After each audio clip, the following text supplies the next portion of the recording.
An attorney for a Western New York priest facing allegations of sexual abuse says he's disappointed with what he calls a lack of response from a higher church authority.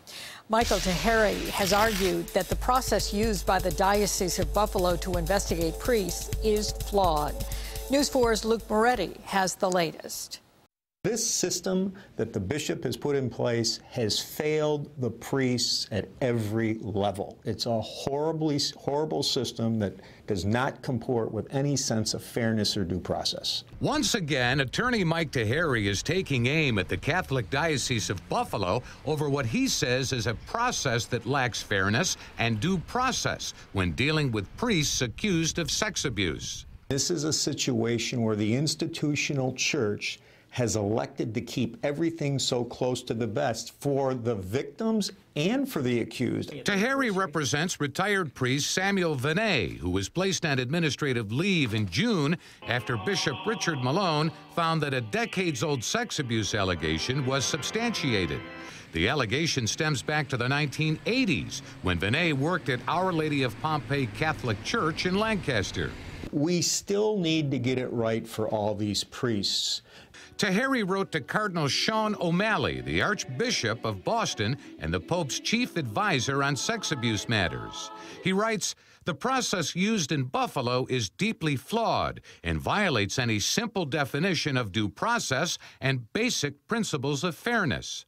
Taheri did get a response, but it wasn't quite what he hoped to accomplish. There was no response to our concerns about the due process situation. They totally ignored it. The letter from the Archdiocese of Boston states that if Vinay has concerns regarding the church's process, he should raise those concerns through a canonical advisor who can give advice regarding the proper venue to adjudicate those concerns. We were greatly disappointed by the letter that we received.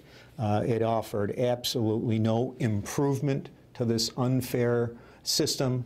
Lawyers for the Diocese of Buffalo have told News 4 Investigates in the past that all accused priests remain innocent until proven guilty, and that Bishop Richard Malone's decision to place Vinay on administrative leave should not be viewed as him establishing guilt.